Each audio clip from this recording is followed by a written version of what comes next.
She sat in the cockpit of her hoverjet, her right fist clenched so tightly around the throttle that she thought she'd have crushed it were it made of a lighter alloy. She could feel the individual beads of sweat forming on her forehead and rolling down it, hear the blood pulsing through her ears, and see even the smallest motes of dust floating in the air, though some part of her knew that her senses were probably glazed over. She had never experienced such clarity of sensory awareness, and she was struggling to parse even the smallest sliver of details being conveyed to her brain. All she could focus on, though, was a lone flower-shaped pendant on the dash that emitted a luminescent purple glow, the core that was supplying power not only to the jet, but also her bionic. Power that was pushing them to limits she didn't even know they could reach. It should have been a simple scouting expedition.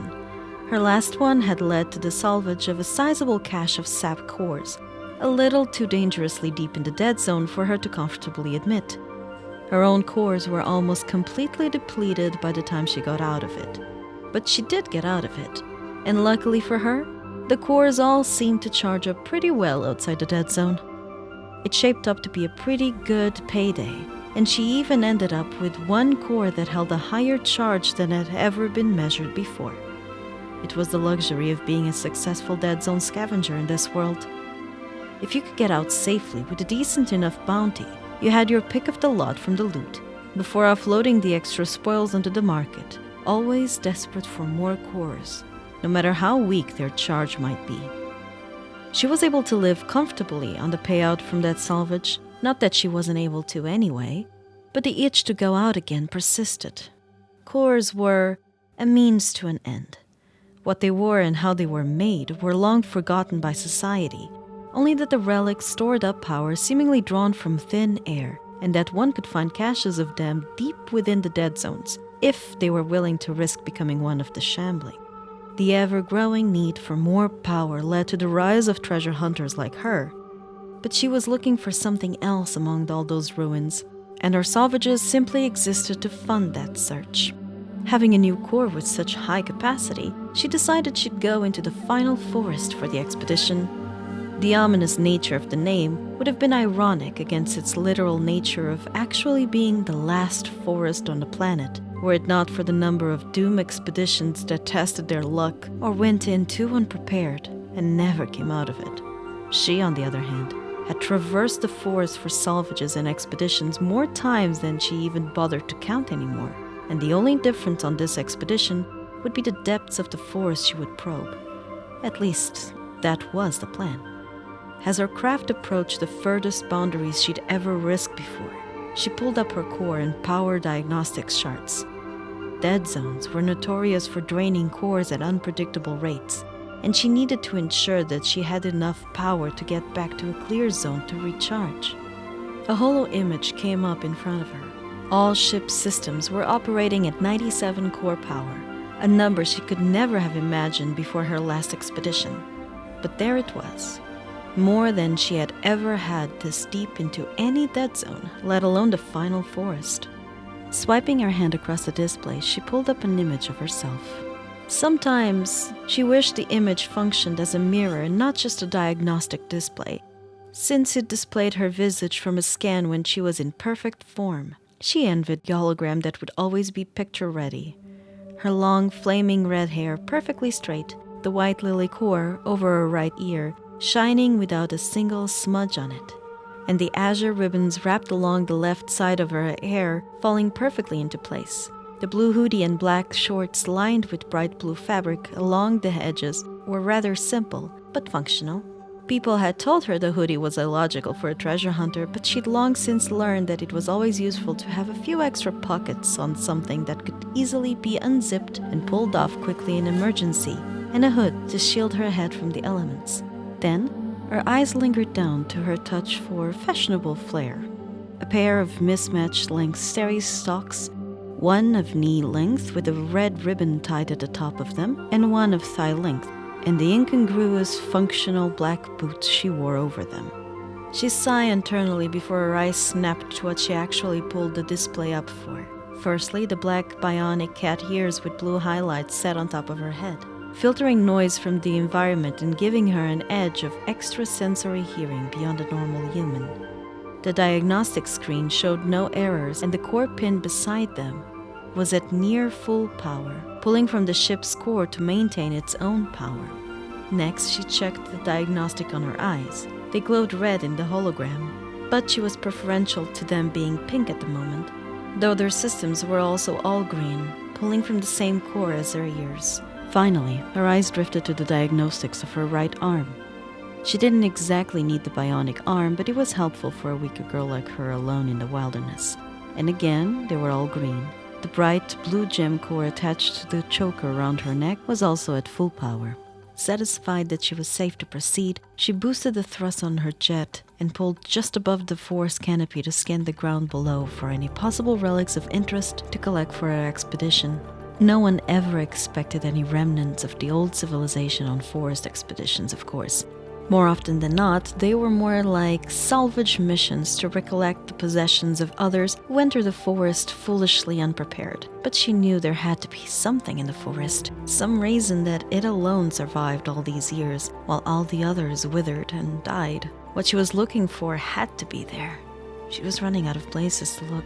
As her eyes continued to scan the ground below, a sudden buzz from the dash drew her attention. She looked at the suddenly glowing sensor on the board with a sigh and flipped the radio on as she prepared to turn the craft around, cursing that it had to be a distress signal. Unsurprisingly, she found it to be a one-way communication, likely to avoid using excess power as a voice recited coordinates, each digit causing her eyes to widen further as she continued her course deeper into the forest to the source of the signal. After the third or fourth time hearing the coordinates repeated, she finally turned off the radio, continuing to head in their given direction. As she progressed, she racked her brain wondering who could have found another core with a capacity that high. Surely no one who had such a core wouldn't have been a famous hunter, but she'd never heard of anyone that had gone that deep into the forest before. Tales of their escapades would have been well known. They had to be. And yet she was the one known for being the biggest risk-taker among hunters. Her thoughts were cut short by the sudden blaring noise as the cockpit's lights flashed red. Her eyes snapped at the energy readings at only 15%. How? She thought to herself. They were practically green mere minutes ago. And wherever that signal was coming from clearly had enough power to send out the distress signal. Her thoughts swirled in a million directions as she made a panicked landing and yanked the core from her dash, hoping to preserve energy for her bionics. She used the manual override to open the hatch and get off the jet. Her only hope was to find the source of the signal and hope that the people there just needed a lift and not a jump. With her main core energy draining as quickly as it was, she had to move quickly. There was no telling how long she had left before her bionic system started to shut down, and she could not, would not, go back to being one of them. She thought back to the terrors of her childhood, the innate fear held by all that lived on the edges of the dead zones as she had, the nightmare that was to become one of the shambling. Life at the edges of the dead zones was barely life. Every day was a struggle, and hope that whatever sparse cores you might have had enough energy to fulfill their functions. Living in towns and villages with streets better off lit with flames than incandescent at night. Children played games where they dared each other to go into the depths of dead zones, and parents, no matter how much they wished to discourage such tests of courage, held their tongues, hoping their child might come back with a few cores either to sell or to hoard. Even the tales of the slums of the cities of the elite seemed to hold more hope in life than the dead's edges, as they were called. If the dead zones simply zapped power from cores, they would not be such an unsurmountable threat to society. Some of them were practically bursting with cores. They instead presented a different threat. Each venture into them risked a part of yourself, not something so intangible as memories or even a so-called soul. No, an actual, palpable thing. Denizens of the dead's edges slowly eroded away at themselves in hopes of finding a way out, their senses slowly disappearing with each venture into the depths of death. Vision, hearing, taste, smell, and eventually touch all seemed to dissipate with continued exposure. There was no medical explanation, and only the elites could afford the augmentations to reverse it. Eventually, you would turn into a senseless being, merely wandering in the depths of death until true death overcame you. And while some lucky few would make their way out, the only life left to them was the hope that someone would be willing to take care of them, knowing that they would forever be a shell of the person they'd once known. So the name Shambling came to be, the remnants of former people who only existed as husks that stumbled on instinct until they finally collapsed. She was 19 when she became one of the Shambling. She already knew she was running out of time when it happened. As a daring child, she ventured into the depths of death far more often than the others, and had come back with core after core with each childish expedition. In her final stages of senselessness, she decided she had no choice. She had one last chance to enter and find the core or cores that could save her, and so she took it. She took a satchel and meager supplies and ventured into the depths, further than even she had ever dared to go before. Her reward was double-edged. She found the cores she was looking for, a large cache, miraculously untouched by the elite hunters that had the supplies and augmentations to survive the depths. But her other reward was the onset of the final stages of senselessness, nothing but the remains of a sense of touch and taste remaining. They told her that she had been gone for 3 days when the ragged shambler she became stumbled out of the dead zone, carrying a satchel of B-class cores. But for her, it felt like an eternity. Living in a world of nothing but her thoughts was maddening. If not for the kindness of a mysterious benefactor, she'd have stayed like that. But he had use of such a daring hunter that produced such promising results, and so he paid for her augmentations, the ears, the eyes, her last vestiges of senses to know the outside world. Mupert was his name, but she didn't know much about him. He paid for the cores she brought back that day, and with that she was able to go to one of the cities and begin in earnest her life as a real hunter. She continued toward the source of the distress signal.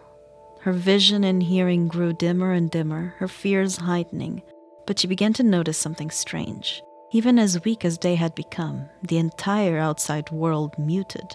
The signal seemed to still ring in her ears as she pushed on. The world in front of her now just a blur of color that could barely be deciphered by her brain. "Keep going," she said in her head. Soon that blur would be a white canvas, and if she got to that point, it'll be all over. Every step took more of her vision, and yet the signal grew fiercer. Her ears should have been completely disabled at this point, all her cores drained almost entirely.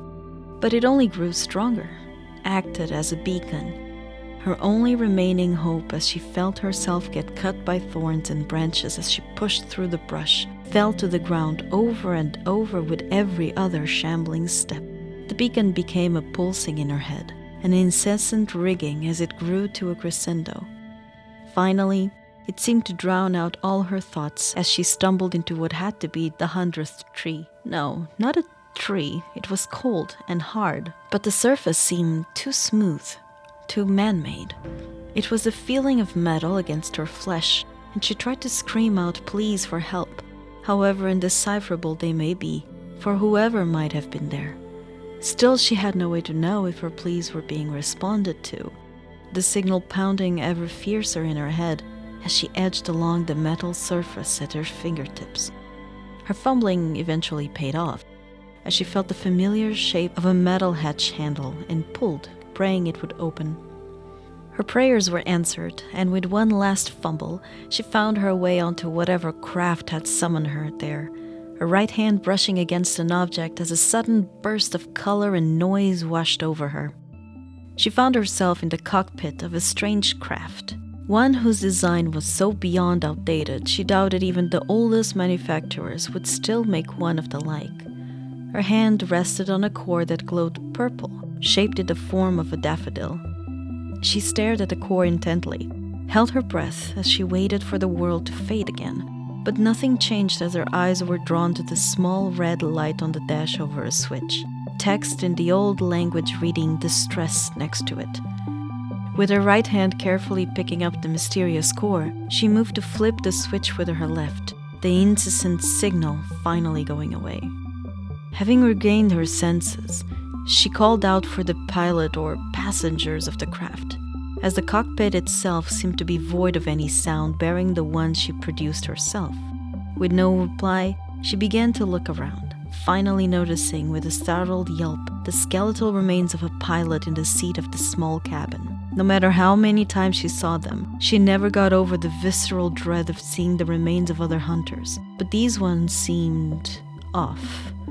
It wasn't the first time she'd seen a skeleton, but this one was yellow with age. Honestly, not much more than a pile of bones at that point, and adorned with the tattered rags of what had have to be in uniform at some point. A fading lapel with a word in the old language pinned to the breast.